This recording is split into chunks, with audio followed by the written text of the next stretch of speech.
UBC, inspiring Uganda. UBC, inspiring Uganda. The official broadcaster of Non-Aligned Movement and G77.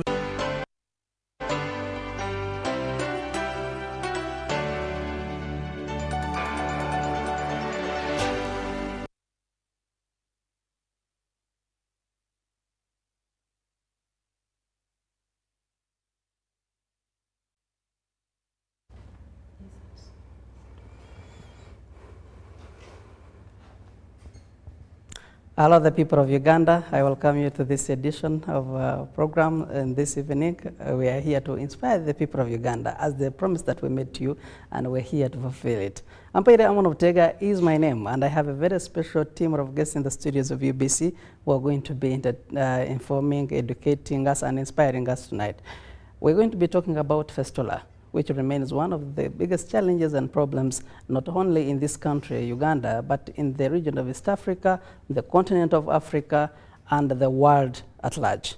I have a very special team that is going to be educating us on what should be done, the solutions, the preventive options, and also efforts as the country, as the region, as the continent, but as the whole world together. I have privilege to have the Commissioner in charge of clinical services coming from the Ministry of Health, Dr. Ronnie Bahatunjiri. Welcome to this edition of Inspiring the People of Uganda. I also have a privilege to have Juliana Lunguzi, is the Program Coordinator, Sexual Reproductive Health and Rights Integration, coming from United Nations Population Fund. I got that right? Yes. It's interesting. I also have a privilege and honor to have the Executive Director of Terowode. He is called Aris Emasu Selunyange. Welcome, ladies and gentlemen. Thank you so much. Thank you. I'm going to start with the Commissioner. The Ministry of Health, when everybody is sick and we have no options, we'll always look to the ministry. You can first take us through the ministry, the mandate, and how far you have gone in fulfilling the normal mandate. But we're coming down to fistula, which remains one of the challenges that the country is facing. Okay. The theme, I understand, we're in the week of Fistula Week, sure, which started 23rd up to the end of the month, and would love to know how we, the people of Uganda, have been integrated in this. Commissioner. Thank you so very much, moderator, and good evening to all our viewers. As highlighted, we are in the campaign to drum up support and raise awareness to the population about the scourge of female genital fistula, or what in short terms we would regard as obstetric fistula. And when you look at the mandate of the Minister of Health, we are mandated to ensure that we deliver healthcare services unto the population of Uganda. And through this, we have been supported by what we call the National Health Policy, which gives us that mandate. And through that, we have been able to come up with the National Healthcare Strategic Plan, which has gone further to provide a mandate to the different implementation departments. And through this, we have been able to come up with what we call as an affirmative action of sorts, the Fistula Working Group, which was first established in the year 2003. And since that time, we have been working together in ensuring that we build up strategies that are geared toward eradicating the challenge of obstetric fistula. With this, we have been able to establish or put in place strategic plans with the key activities that are geared toward the elimination of the challenge of obstetric fistula in the country. And we have since had two strategic plans that have been developed. The current one that was developed and launched in the year 2022, we are in the midterm of that implementation. And with this, we've been able to come up with several strategies that are geared toward eliminating obstetric fistula in the country. Part of the things that we have been key to ensure that we have implemented has been improving the quality of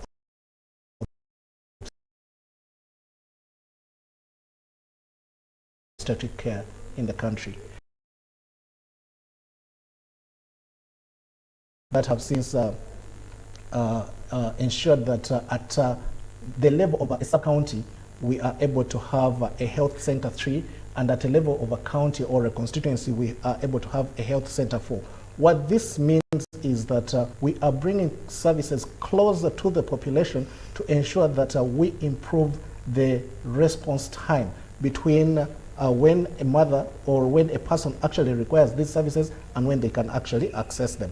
And this has enabled us even further reduce the number of mothers that we are seeing currently that are dying from birth-related challenges. The recently launched Uganda Demographic Health Survey report indicated that we had a 44% reduction in this challenge of where mothers were dying out of birth-related challenges, currently standing at only 189. 189 is still a bigger number, but we are working toward reducing that even further. And we should appreciate that each and every time we save a mother from dying, these mothers are exposed to other birth-related complications. I'm sure many of us have seen mothers that have survived death but have gone home with what we call a foot drop. That is resulting from challenges of continued and prolonged exposure of the presenting part of the baby and to the nerves that control the functioning of the lower limbs of this mother. And eventually this mother ends up with what we call a foot drop because the nerves have been paralyzed. But to the severe form, we have seen these mothers developing what we call obstetric fistula, which is the topic of discussion today, which is that abnormal hole that is developed between the reproductive canal and either of the two other systems. That the urinary system, where urine should be exiting from a mother, what we call the bladder or the urethra, and the other behind canal where stool or feces should be exiting this person, what we call the rectum. So if you have an abnormal hole developing between the birth canal and the rectum, that's what we call the rectal vaginal fistula. That hole should not be there. But because of that prolonged exposure of the baby's head at that point during birth, during an attempted birth process, and that head remains there for a much longer time than it should, it causes, at the point where the head is getting into contact with the bones of the pelvis, that tissue to die, what we call necrosis. And it's that dying of the tissues at that point that eventually result in the hole that we're calling a fistula. So if this process happens... Mainly it is during the birth process. Exactly. So if this process happens between the head of the baby, then the reproductive or the birth canal, and then the urinary system, either the urethra or the bladder, then you get what we call a vaginal fistula. So at the end of the day, if you have an abnormal connection between the urinary system or the rectum and then the birth canal, that abnormal connection is what we call an obstetric fistula. And it's the reason why we are here to discuss that. So the interventions that we have put in place are aiming at improving the quality of obstetric care services that we have in the facilities to ensure across that the country or some parts in the country. Across the country. That's the reason why I have mentioned the aspect of policy improvement or policy adjustment that entails that we should have a health center for at each and every county or constituency, and every health center for, by definition, this should be able to provide what we call comprehensive emergency neonatal and obstetric care. Comprehensive emergency meaning that should a mother present with a complication or fail to deliver that baby normally, and we realize that that baby will not be able to come through, then this mother should be able to access what we call emergency obstetric care, and that is delivering that baby by operation, what we call a cesarean section. And then we have even extended health center 3s, which are the lowest level of healthcare service delivery at this point in time, where you have obstetric care services provided to a sub-county level. That means these are the facilities that should be able to provide these services and to the mothers that are seeking for them. Further to that, there are so many interventions that have come in to ensure that we improve that outlay. should a mother fail to deliver at a center 3, this mother should be referred to a health center 4, where we should be able to deliver this mother by cesarean section. Should there be any challenge of either skill, meaning that the skilled personnel, that could be a doctor or an anesthetist, are not available, or by any bad luck, there is no power or there are no supplies for that mother to be delivered at that point, the Ministry of Health has come up with a robust emergency medical services system that has a fleet of ambulances that have been distributed up to county level. And this should be able to enable the delivery or the transportation of these mothers from that lower level healthcare facility up to the higher level facility, which is a general hospital. That is, if the general hospital is one that is in close proximity of that facility, or a regional referral hospital, or even sometimes a national referral hospital. We have in the Kampala metropolitan area, the National Referral Hospital at Kawempe as the access facility for referral for all the other lower level healthcare facilities within the Kampala metropolitan area. So there is no limitation of how and where these mothers should go, for as long as the higher center is in close proximity. So the enablers to that referral have been put in place. And these are some of the things that we are seeking to ensure that as Ministry of Health are further strengthened so that we can be able to eradicate the challenge of obstetric or female genital fistula. I am glad that you are doing that. I like some efforts and how you're managing the situation, but I would love to get Juliana now from United Nations Population Fund. How do you come in? We are talking about Fistula Week, we are talking about Fistula Month, and we are looking at breaking the cycle, preventing fistula worldwide. The contribution, the mandate of UNFPA. Thank you very much, moderator, and good evening once again. UNFPA, we are there at one of the United Nations agencies, and our role is to make sure that we advance the sexual reproductive health agenda. We're there to make sure that we protect and promote the human rights, and we make sure that we leave no one behind when it comes to care, and we are reaching the farthest to make sure that they get the services. And in whatever we do at UNFPA, we want to make sure that those mothers who want to get pregnant, they should get pregnant at the time that they want, and they should deliver a healthy baby and go home healthy, because the healthy mother are the ones that helps in developing the nation.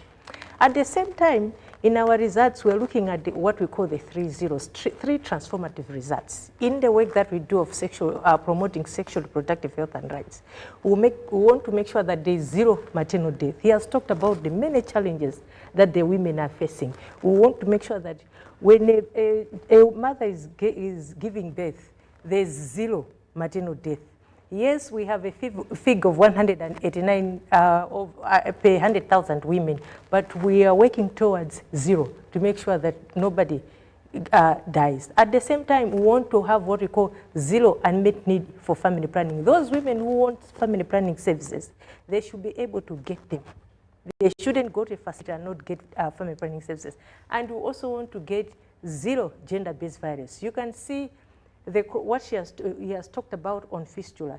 A woman who has a birth injury, they will start leaking urine. You'll see that some will be, they will face gender-based violence.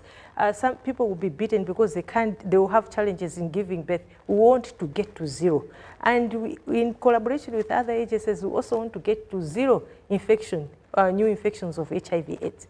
So when it comes to, in our mandate, we work with government. Government is our main counterpart. We provide technical support to government to make sure that we put up policies that can help us to address the challenges. Like in 2003, with support from UNFPA, we supported the Ministry of Health to make sure that we have a strategy for addressing this issue of obstetric fistula. We put in people to make sure that we have functional taking working groups. There are quite a few taking working groups within the ministry, but we wanted to make sure that there's a technical working group that is looking at the issues of fistula to address it, not only at national level, at policy level, even at service delivery level, to make sure that we support getting experts who can come in the country to manage the cases of fistula. And we also help to mobilize resources to make sure that those with fistula, they are managed at the right facilities.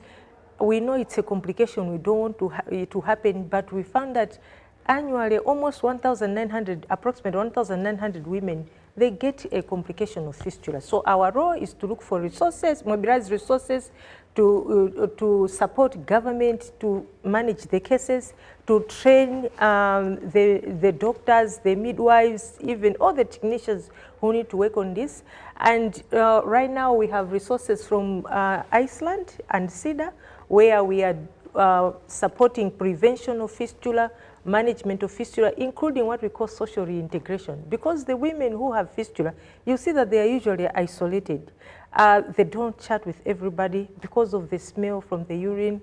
Even they can't do business. They can't do any development. So one of the components of the programming that we have, apart from the prevention and the management of fistula, before they get out of the facility, we help them to make sure that they can do some skills development or some, do it income generating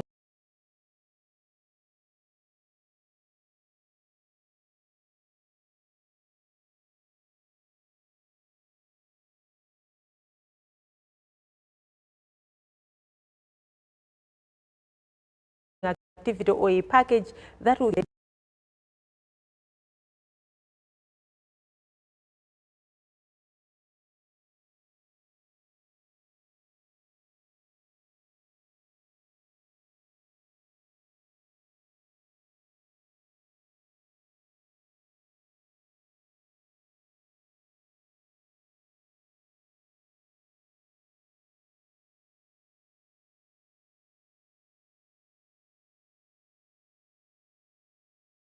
VHTs, that village community health workers that we support to make sure that they get trained in the social integration. And I wanted to highlight that in 2003, that's when this campaign to end fistula launched. So the whole idea was to bring awareness and to garner support from other development partners to help us to fund not only in Uganda, in all the other countries, so that we address the issues of obstetric fistula. And I have to highlight, the Commission has said all the work that the ministry is doing to make sure that we have comprehensive emergency obstetric care. And, one thing that fistula tells us is that there's a gap in the service that we are providing. That's why in our work of managing fistula, we also support equipment to make sure that we're able to do comprehensive emergency obstetric care, even basic, what we call basic emergency obstetric care, so that we don't get the complication that we are looking at. So our support is at policy, we support with equipment and supplies, training of people, plus the package for social integration. Interesting. May God bless you on that. Service and support that you're offering to the people of Uganda and Africans at large. Emasu, Terawode, I believe that I learned that you are one of the founders of that, and you've been really doing a very good job when it comes to fistula management and prevention in this country. But for someone who has had Terawode for the first time, maybe you can tell us more about it. Good evening, our viewers. It's a pleasure speaking about obstetric fistula tonight to all of you. It's a moment of expressing satisfaction in the level of progress that has been made in the fight against obstetric fistula. Terawode, for us, our mandate, we are not for profit. Terawode is a non-governmental organization created in 2001 and began the work of obstetric fistula around the same time, creating and mobilizing communities to raise awareness about obstetric fistula and maternal mortalities at large. So Terawode has, it's an NGO, it believes in empowering women, it believes in building capacity of community stakeholders about obstetric fistula and maternal health. Terawode has worked very closely with the Ministry of Health for the last 2 decades in addressing this issue. And thank you very much, UNFPA. I remember knocking at the doors of the United Nations in Kampala in 2003. And when I was there, I was being told, we are preparing some program, but we are not yet ready. I think that was 2002, not 2003, 2002. So UNFPA said, we are working on... They weren't ready when you were yeah, ready. The UNFPA was not yet having a program for obstetric fistula by that time. But you had taken the first step. Oh yes, there was fistula already, and it was being taken care of by ministerial coordination by Ministry of Health with the Doctors Without Borders. We used to visit here and go in different places to provide care for fistula. But fistula, I want to say that I am speaking here today, but with a bit of excitement. Not that I'm excited that fistula is still a problem in Uganda, but that there is significant progress that has been made in the fight against obstetric fistula. That even on a day such as this one, we can sit here together and say, how far have we come and how far do we need to go in the fight against fistula? So it was 5 years ago that Terowode again thought of, oh, can we again put in place I understand there is Terowode as an organization, but you have Terowode as a hospital, which is managing fistula cases. Yes, but Terowode as a fistula was created in 2019. So it's only 5 years. It's making 5 years. It's a dedicated and the first and the only fistula hospital we have in Uganda. And it is very specialized. It's providing care 24/7. And specifically on women with obstetric fistula and other childbirth injuries, including perineal tears, are going there. It's located in Soroti. So it is still created specifically to respond to the issue of obstetric fistula. And it came in to try and address the case backlog of women living with obstetric fistula. As the main and only hospital, as you say, in the country, how many cases do you receive, maybe on a daily basis, weekly? That will give us the picture on how the problem is big or we are managing it. How many cases do you receive? Maybe in a year or a month, if you can give us that very picture. Thank you very much. The cases that Terowode Women's Community Hospital is managing in itself will not give us the magnitude of the problem of fistula in Uganda, because our capacity is 600 patients a year, but since we started we are providing care to 400, because it's a model we are developing this facility to provide holistic care. We believe that a patient who has a fistula, fixing just the fistula, which is the hole that the doctors explained, the commission explained, is not enough. You need to address this woman holistically. You need to look at this woman, her mental health. You need to look at this woman, her economic status, her financial, health. You also need to look at this woman, the other comorbidities that come along with living with obstetric fistula. For treatment, how long does it take to work on one case or one woman that is affected or a victim of fistula? So on average, you could say that the minimum stay of a woman with fistula in a health facility is 14 days. That's the minimum. But our experience at Terowode Women's Hospital, it could go to as long as 20 days in the hospital, 3 weeks in the hospital, depending on, because you're looking at the individualized need of these patients. Some of them come with other comorbidities like foot drop. So in the hospital we have services for physiotherapy. I understand you could be really overwhelmed by the numbers being the main and the first hospital managing that. But from your experience, over 10 decades managing fistula, do you think we are managing the situation?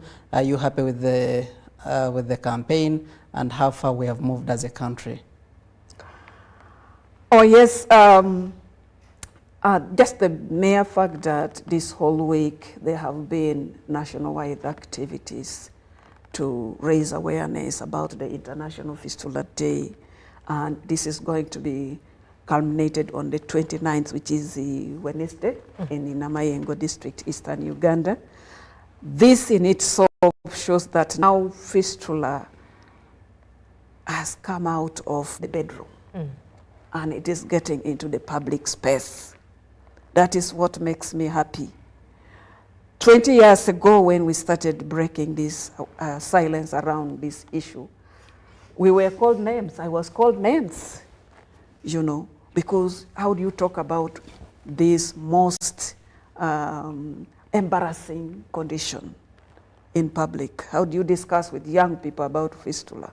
How do you discuss, you know, this issue that can, that even, you know, it shouldn't be even in the first place in our countries, in Uganda today, fistula, because it's totally preventable.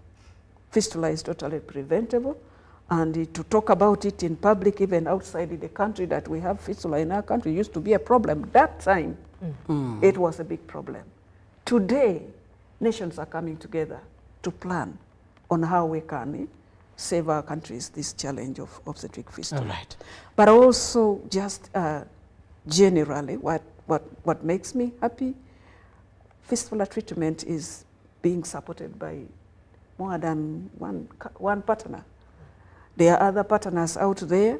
AMREF is also supporting fistula care in Western Nile. Fistula care, originally our strategy in the country here, the strategy of Ministry of Health, was to provide treatment care through camps in selected treatment centers. We've done that now for over 20 years. This must stop. So we brought in Terewode Women's Community Hospital to try and understand how practically can we provide fistula care on a routine basis. So I'm happy to be sitting here with the two giants, both of them on my left-hand. So I'm very happy that we are going to stop treating fistula in camps. And I think they're also happy to be with you, I think especially in the campaign. And we are also thinking happy about that the significance you have in the fight and in the campaign. Yes, so we are going to stop treating fistula in camps. That's my prayer. Interesting. Yes. I'll get back to you on a very significant, which button can one really press to make sure that we end fistula in this country and in the region. I will get back to you on that. If I can bring in Commissioner Dr. Bahathunjede. Most of the victims, especially those that have been affected by fistula, are psychologically tortured. As the ministry, are you in any way considering them in rehabilitating them and bringing back to normal? What are some of those efforts to manage the stigma situation, especially with those who are affected by fistula? Thank you so very much, moderator. You have just been informed of what it takes to manage a mother that presents with obstetric fistula. It goes beyond just repairing the hole or the defect in their birth canal to their social reintegration. We should appreciate the fact that when a mother suffers obstetric fistula, they have so many other social, cultural, and mental health challenges that come along with that. These are mothers that usually have social rejection, and therefore they are social outcasts because many a time they are usually smelling urine if they are leaking urine, or they are smelling stool if they are leaking stool, or they smell both if they are smelling, if they have both defects, that's the rectovaginal fistula or the vescovaginal fistula are both combined. So what does that mean? If a mother has had such a challenge, has been rejected by the family, has been rejected by the husband, many a time the husbands tend to divorce them or run away and leave them to self-spoil. You find them running down their social support system or structures. So it requires that when these people come to us, we are in position to constitute or institute what we call a comprehensive health care package that is administered unto these people. So when we are managing them, we do not manage them only on one front of repairing. We manage them holistically. You look at the patient holistically and ensure that you are in position to restore their health. If they lost a business, as has been indicated, part of what we have as the minimum care package currently under the Fistula program is making sure that we are in position to establish startup projects or programs so that there can be an aspect of income generation for this person to be able to get back onto their feet. This has been tried out at Terewode, and we are now starting to implement it alongside the mainstream healthcare package, healthcare delivery system. As was indicated previously, fistula care was limited to what we call fistula camps. Then Terewode came in and started an aspect of hospitalized care where we have routine care. And as we speak right now, we are having integration of fistula care into the routine healthcare package within our specialized or our hospitals that offer specialized care. So currently, all regional referral hospitals are in position to offer that service, and part of some of the general hospitals as well as private not-for-profit hospitals are able to provide this. And part of the package that is usually offered unto these people is ensuring that they are restored with an income-generating activity. On top of that, they are given routine and continuous mental health and psychosocial support, just to ensure that they are able to restore their mental health. And we also have an aspect of male involvement where we are seeking to have the men come and participate in some of these activities, especially the mental health and psychosocial support programs, to ensure that these people are eventually reintegrated with their families and also reintegrated with their communities, just to make sure that they are fully restored after the repair has been made. In that effort, you remember we are in Africa and we have some cultures that have so much impacted or affected the campaigns and many other campaigns. I don't know whether this campaign of fistula is also affected by some cultures. Someone has a fistula problem and what they think about is I've been bewitched. And I don't know whether you have come up with such excuses and how you are able to meet those cultural problems and challenges. Yeah, thank you so much for that concern raised. Yes, part of the things... And instead of seeking medical treatment, they run to witch doctors or traditional healers. Exactly. So part of the things that we are seeking to do in running this campaign, especially when we call it an affirmative activism week of an International Day to End Obstetric Fistula, is to raise awareness not only of healthcare providers but also of the wider population. And part of the awareness that we tend to raise in the population is what exactly an obstetric fistula entails, so that people are able to understand this. And we are able to do this through different modalities of communication. We have been using mainstream media, we have been using print media, we now are currently using social media, and we have been doing what we call sending out messages using drama, as the team at Terewode will indicate to us. And this has enabled us deliver this message onto the population that fistula is no longer that social outcast condition that everyone thought was possibly maybe that could have been caused by any form of abnormality or someone was cursed or anything like that, but rather it's a medical condition that can be treated. So what we are able to tell the population is that this condition is out there and there is a solution. This condition can be treated and the life of this mother can actually be restored. So when we communicate hope to these people that are out there in the communities, then they are able to seek this support.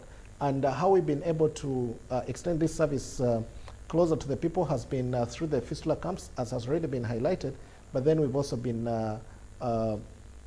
able to get support from facilities like Terewode that have run this service routinely to ensure that people are able to access care.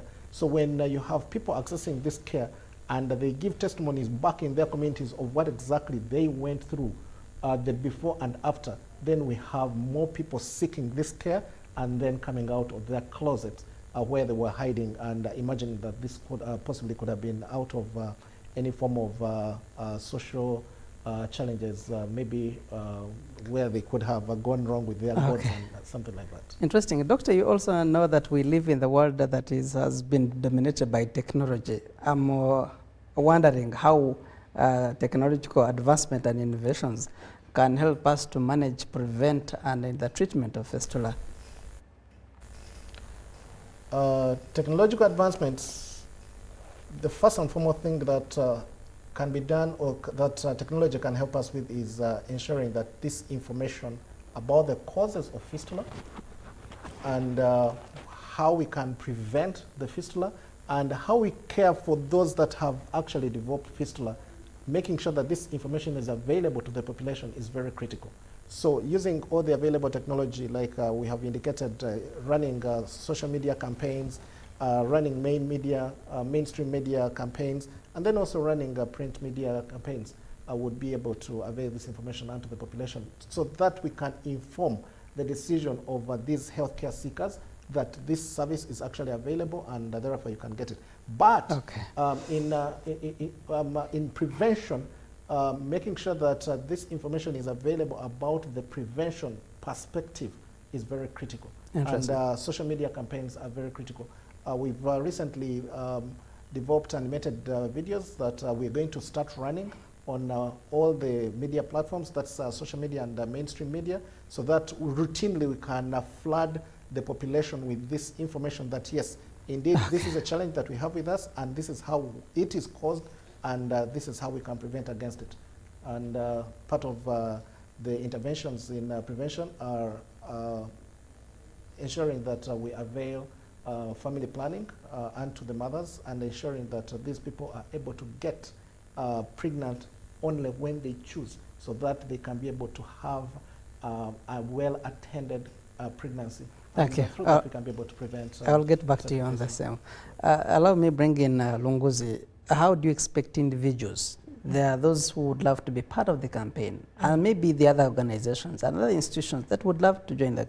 How would you encourage them to be part of the campaign in managing treatment and prevention of fistula? Thanks very much. To begin with, as I indicated, when the campaign started in 2003, the whole idea was to say, we don't want to do it alone as UNFPA, as a sexual reproductive health and rights organization, where we wanted individuals to enjoy their reproductive health rights. We noted that things like fistula really disturbed them. So the whole idea of doing the campaign was to open up that we can't do it alone, but we need other organizations. That's why I said at the beginning that in the support that we currently have as a country, we have CEDA supporting us, we have Iceland supporting us. And you're also saying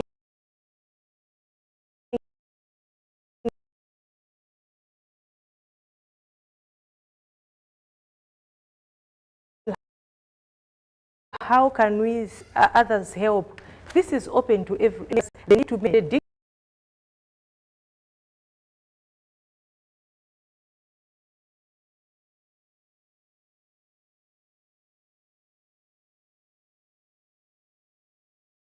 professional sector. That, you know, the challenge is in the health sector, we inherit the failures of other sectors. You see that one of the things about fistula, there's a poverty face of fistula. You hardly find somebody who live in an urban community, well educated, having fistula. Why? Because they know that they delay their pregnancy. They get pregnancy mostly when they are matured. If they do it early, they live closer to the hospital. They can go there when labor starts. They avert the injuries that comes and ends up in fistula. So that it's usually those people who live in poverty who have fistula. Those who are not educated, that is not the problem with the Ministry of Health. Some fail to get educated because they don't have access to education and they don't have the facilities of education. And he talked about something about prolonged labor. At times you get prolonged labor because you wanted to transfer somebody from Health Center 3, but they could not go to Health Center 4 because the bridge was washed away. They will stay 2 days without going to a place where they can get a cesarean section. This is not the problem with the health sector. It's another sector. So That's why we need everybody to be involved, and prevention is key. And one of the areas where we can prevent, because fistula, it's most, and she can agree with the number of cases that they have, it's the young girls who have fistula. Why? Because their birth canal is not fully developed, so they have challenges to get there. That's why in our campaign, we said, let's educate the girls. They should stay in school, because when they stay in school more years, they can get married when they are mature.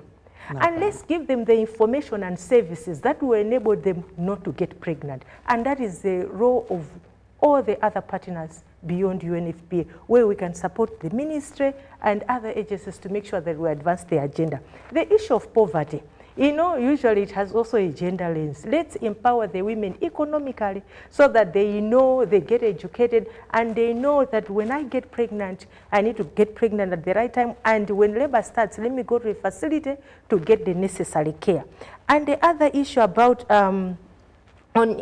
prevention, we were just having a conversation before we came here to say, okay, after you do your fistula, do you provide family planning services to the women?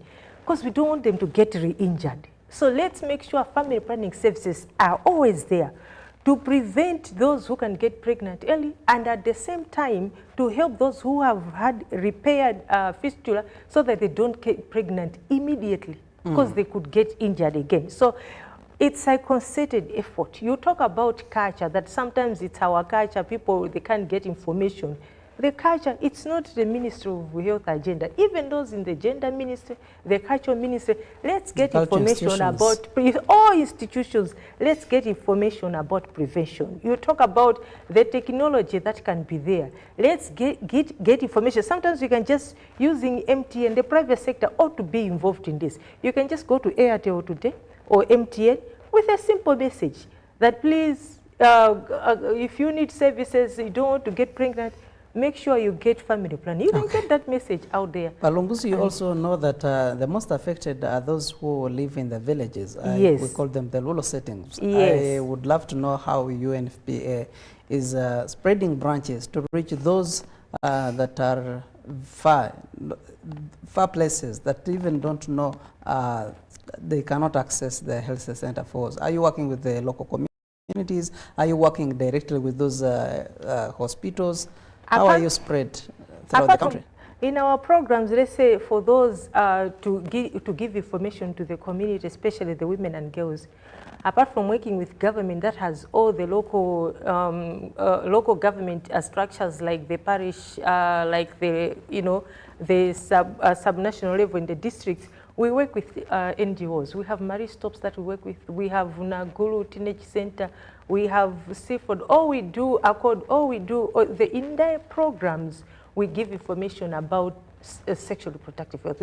We give them information about family planning. We give them prevention about pregnancy prevention. So we work with, we support local government and we support local NGOs to make sure that they access the right services in the right areas. Emasu? Thank you. Which button can we press to reach a point of ending fistula in this country, to have fistula free in Uganda? Actually, it's very possible for us to achieve a free fistula community in this country. It's very, very possible. But let me first start by saying that in terms of response, the average number of years fistula patients have lived with today is much lower than it was 20 years ago. Previously, when we were beginning, most mothers of fistula lived with fistula on average 10 years. 10 years of living with fistula. We have noticed that there is a reduction now to 12 months. Is now the majority, especially for those ones that we've received at Terewode Women's Community Hospital. And I want to congratulate the fistula community, the Ministry of Health, our leader, and all other partners, UNFPA, that we have managed to reduce to address the backlog of fistula. We've reduced it, but we have still relaxed on prevention. Some of the strategies we are talking about work, they are really good, but I think we need to do something, Madam Juliana and the Commissioner, we need to do something that is not unusual. We need to do something that is unusual, the way we are doing it, to be able to get rid of fistula in our communities. We need to increase awareness and community engagement in all parts of Uganda. Okay. And this must be sustained. And you know, when we increase community awareness on the risk factors in pregnancy and increase community awareness on particularly the fourth delay, which is the delay to treat fistula, you are going to have a very high demand in the health facilities. Yes, there will be an overflow.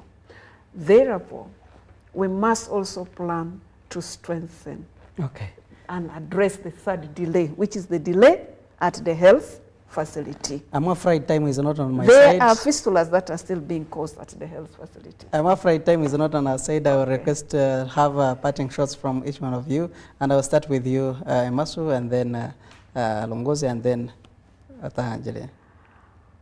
On 29th of May, 2024, all roads lead to what?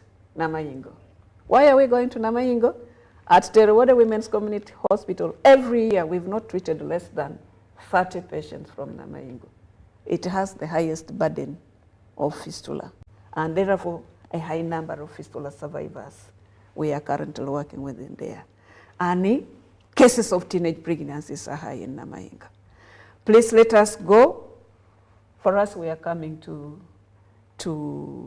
in solidarity with the Ministry of Health.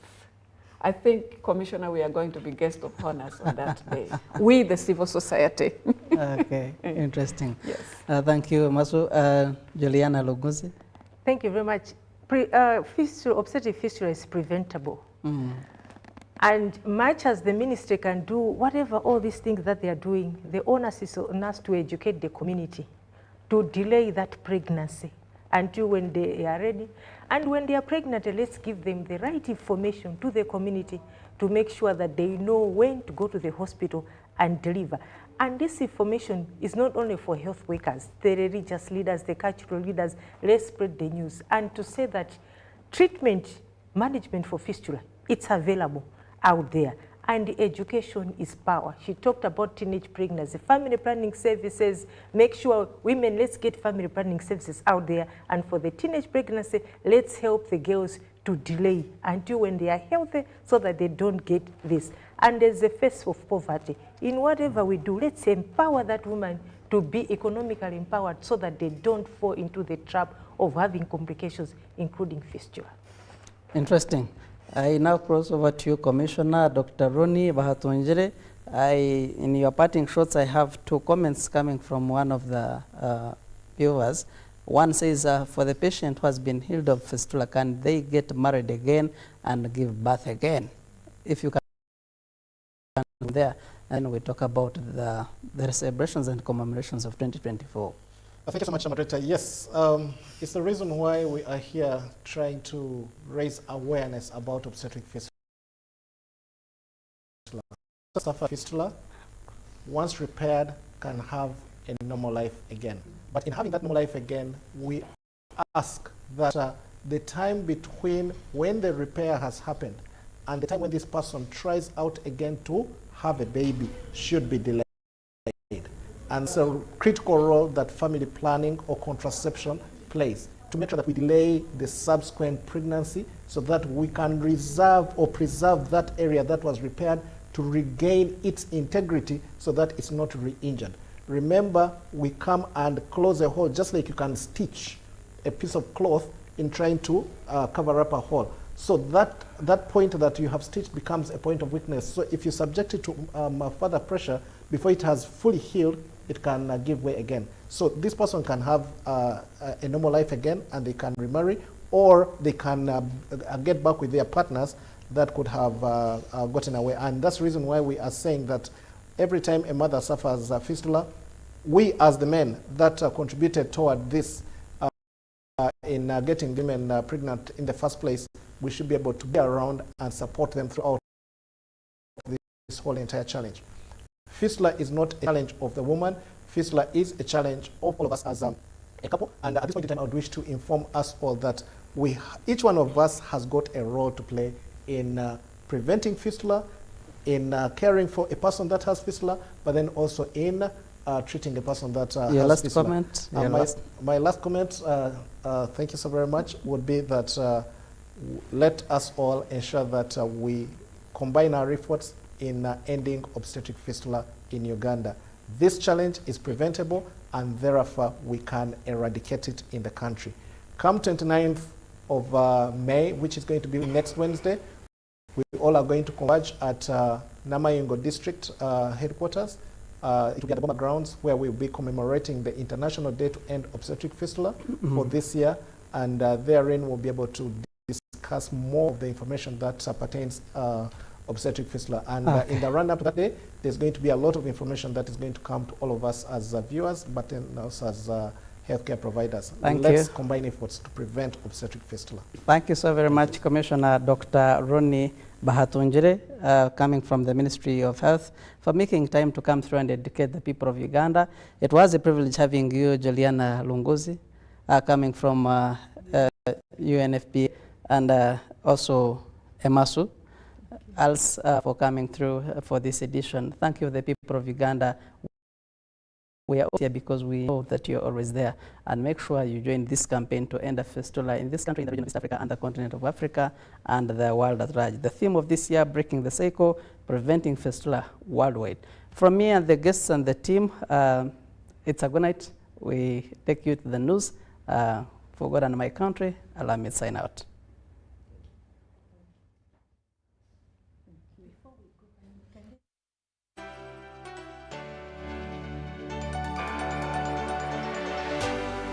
UBC, inspiring Uganda.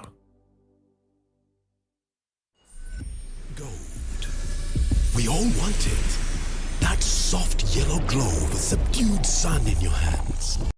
That precious polish of elegance.